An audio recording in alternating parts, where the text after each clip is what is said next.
Section 1. The clock is ticking. Understanding South Africa's Prescription Act. You need to hear this if you're a South African dealing with finances. Let's talk about something super important, even if it sounds a bit dry at first. The Prescription Act. Don't worry, we'll make it fun. Think of it like this. You know how in sports there's a shot clock, right? You gotta score before the buzzer. Well, the Prescription Act is kind of like a shot clock for legal claims, especially when it comes to your hard-earned money. In a nutshell, this act sets deadlines for taking legal action to collect debts or enforce certain rights. It's all about fairness and practicality. We can't have people chasing after old debts forever, right? So, whether you're lending money, borrowing, or just trying to understand your financial rights, knowing how this act works is crucial. It can be the difference between getting what you're owed and, well, getting played. This isn't just about big corporations and fancy lawyers, it affects everyone. Imagine lending money to a friend and they keep dodging your calls. Or maybe you've been overcharged for something, but you didn't realize it until much later.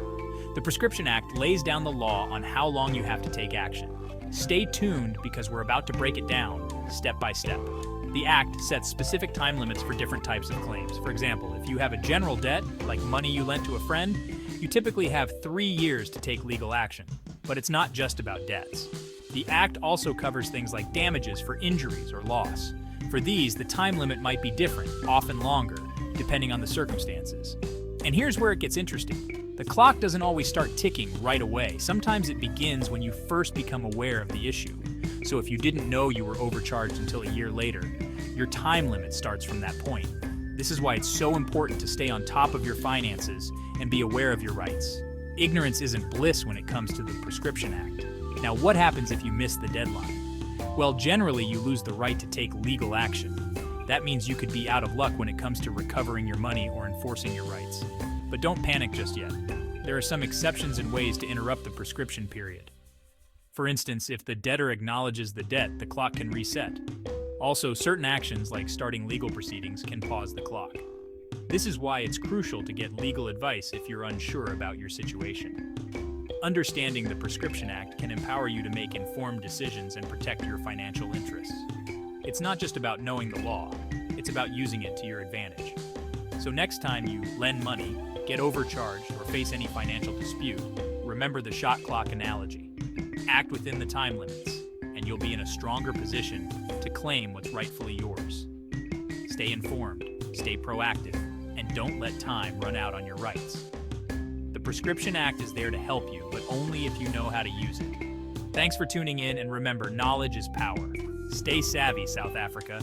Until next time, keep your financial game strong and your shot clock in check. Section 2. Prescription: what it is and why it matters in finance. Okay, let's get into the nitty-gritty. Prescription is a concept that might sound a bit dry at first, but it's incredibly important in the world of finance and law. Prescription, in the legal sense, means that if you wait too long to enforce a right, you might lose it completely. It's like a ticking clock on your legal rights. Think of it like that leftover pizza in your fridge. You know, the one you keep forgetting about. Leave it there long enough, and it's a health hazard, my friend. You snooze, you lose, just like that pizza. If you don't act on your rights in time, they can spoil. In the world of finance, this means that if someone owes you money, you can't just sit on your hands for years and then suddenly demand payment. The law requires you to be proactive. The law says you have a limited time to act. That's the prescription period. This period varies depending on the jurisdiction and the type of claim. Now, why does this whole prescription thing even exist? 2 words: legal certainty. It's all about creating a predictable and stable legal environment. It brings order to the chaos. Without prescription periods, the legal and financial systems would be in disarray. Imagine if there were no time limits on debt collection. People would be living in constant fear of being hit with ancient claims, and businesses wouldn't know if their books were balanced. People would be living in constant fear of being hit with ancient claims, and businesses wouldn't know if their books were balanced. This uncertainty would stifle economic activity and growth. Prescription prevents that by drawing a line in the sand.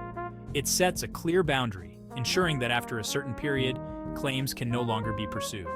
It brings closure and helps the legal system run smoothly. By enforcing these time limits, the law encourages diligence and responsibility. both in personal and business affairs. So, the next time you think about putting off dealing with a financial or legal matter, remember the concept of prescription. It's there to protect you, but only if you act in time. Stay proactive, stay informed, and don't let your rights expire. In finance, as in life, timing is everything. Understanding prescription can save you from a lot of headaches and potential losses. It's a small but crucial part of financial literacy that everyone should be aware of. So keep this in mind, and you'll be better prepared to navigate the complex world of finance and law. Knowledge is power, and in this case, it can also be your best defense. Remember, the concept of prescription is not just a legal technicality. It's a fundamental principle that ensures fairness and efficiency in financial dealings.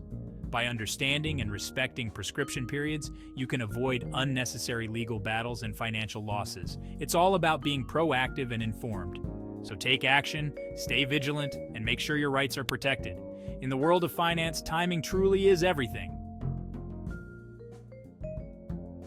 Section 3. Time limits, different debts, different deadlines. Hold up! Before you start panicking about some universal deadline for every debt under the sun, let's clarify. It's easy to get overwhelmed when you think about all the different types of debts you might owe. But don't worry, it's not as chaotic as it seems. South Africa's Prescription Act doesn't work that way. It's designed to bring some order to the chaos. It's more nuanced, like a perfectly brewed cup of rooibos tea. Just as you wouldn't rush the brewing process, you can't rush understanding these time limits. The Act lays out different prescription periods for different types of debts. This means that each type of debt has its own specific time frame in which it must be addressed. For example, the standard prescription period for most debts is 3 years. This is a general rule that applies to many common types of debts. This covers things like your average IOUs, unpaid invoices, or money owed on a personal loan. But wait, there's more. Not all debts fall under this 3-year rule. Some debts have longer prescription periods. These are usually more significant financial obligations that require more time to resolve. For instance, if you have a debt related to a mortgage agreement, you've got a whopping 30 years. This gives you ample time to manage such a substantial financial commitment. Yes, you heard that right. 30 years. That's a long time, almost a lifetime for some people. That's longer than some marriages. Imagine the changes that can happen in 30 years. It's a significant period. And then there are debts with even shorter periods, like those pesky municipal bills, which can prescribe in just 12 months. These are usually smaller, recurring debts that need to be settled quickly. So, you see, the clock ticks differently depending on the type of debt we're talking about. Each debt has its own timeline, and understanding these can help you manage your finances better. It's all about knowing the rules of the game and planning accordingly. By being aware of these different deadlines, you can avoid unnecessary stress and take control of your financial situation. Knowledge is power, and in this case, it can save you a lot of headaches. So, take a deep breath, get organized, and tackle your debts one step at a time. With the right information, you can navigate the complexities of debt management with confidence. Remember, it's not about rushing to meet every deadline at once, but about understanding and managing each one in its own time. You've got this. Take the time to set clear financial goals and create a plan that works for you. This way, you can stay on top of your debts without feeling overwhelmed. Checking off tasks as you go can give you a sense of accomplishment and keep you motivated. Every small step counts towards a bigger goal. And don't forget to take breaks and relax. Managing debt is a marathon, not a sprint. Give yourself the grace to rest and recharge. With patience and persistence, you can overcome any financial challenge. Keep your eyes on the horizon and stay hopeful. The future is bright.